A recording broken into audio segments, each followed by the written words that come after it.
আমার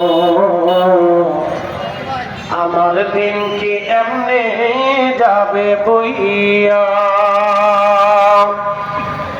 আমার দিন কি এমনে যাবে বইয়া, প্রাণ খাজারে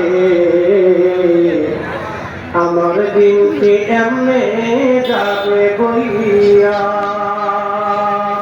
চলবেনি যেমনি বলতেছেন মনে হয় আপনারা ক্ষুধায় আছেন নাকি? চলবে চলবে রে।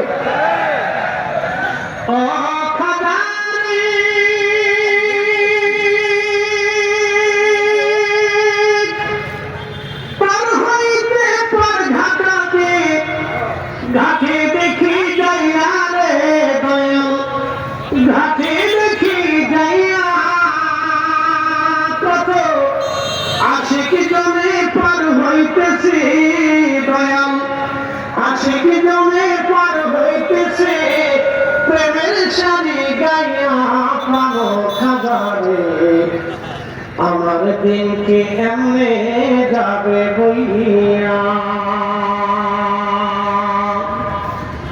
আমার দিন কি এমনে যাবে বইয়া প্রাণ খাজারে আমার দিন কি এমনে যাবে বইয়া।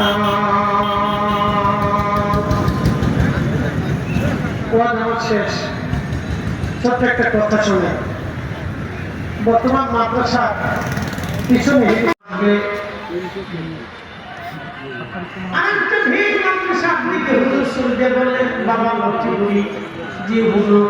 এইখানে বিরাট একটা মাদ্রাসা হবে, অনেক ছেলে পেলেরা দিনের এলেম শিখবে। তখন আমি লক্ষ্মীপতি সব বলতেছিলেন বেটারে, আমি চিন্তায় করে গেলাম এখানে কি শাক খাল পানি, বর্ষাকালে একেবারে পানিতে টইটুম্বর হয়ে যায়। এইখানে বলে মাদ্রাসা হবে, হেলিকপ্টার হবে, আবার দেশের প্রেসিডেন্ট নামবে। এই কথা যদি কালকে বেলা বলি তাহলে মানুষ আমাকে পিটাবে, আমাকে মারবে। কিন্তু বাবা আমি আজ মৃত্যু হয়ে গেলাম, বয়স হয়ে গেল, আমার চোখেই দেখলাম প্রেসিডেন্ট যেখানে আসলো, নামলো, নামাজ পড়লো, আমি নিজের চোখেই দেখলাম এখানে মাদ্রাসা হলো। এই মাদ্রাসায় আমি নিজে শিক্ষকতা করি এবং এই মাদ্রাসায় তোমরা লেখাপড়া করো। তাহলে বলেন অলিরা নিজের ইচ্ছায় কথা বলে না, আল্লাহর পক্ষ থেকে দেওয়া কথাই অলিরা বলে থাকে। কথা বলেন না কেন?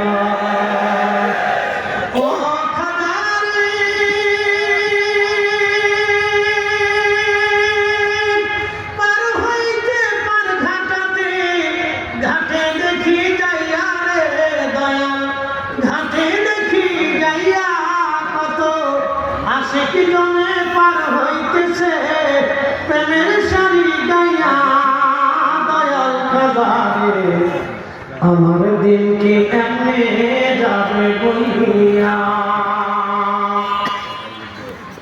আমি দিন ভিখারি পারের তরি ফালাইছি হারাইয়া দয়াল, দিন ভিখারি পারের তরি ফালাইছি হারাইয়া প্রাণ মুর্শিদ আমার দিন কি এমনে যাবে বইয়া।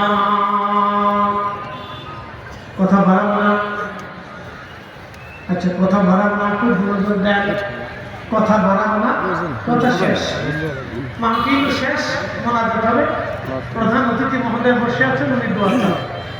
লম্বা বাড়াবো না, যারা বাহিরে আছেন সবে আবার বলতেছি আপনারা খাতার করে বসে আমাদেরকে সাহায্য করুন, কারণ আমরা জানি এই আপনারা বসলে আমাদের সহযোগিতা হবে, আমাদের তাবারকটা দিতে সুবিধা হবে, আপনার নিতে সুবিধা হবে। ভাই আমার একটু শৃঙ্খলার সাথে আদরের সাথে প্যান্ডেলের ভিতরে বসি, কথাটা বারবার বলতে হয় না। আমরা মানুষ, আমরা কিন্তু ভিন্ন কোনো প্রাণী না, আমরা মানুষ। আল্লাহ আমাদেরকে বিবেক দিচ্ছেন, আকল দিচ্ছেন।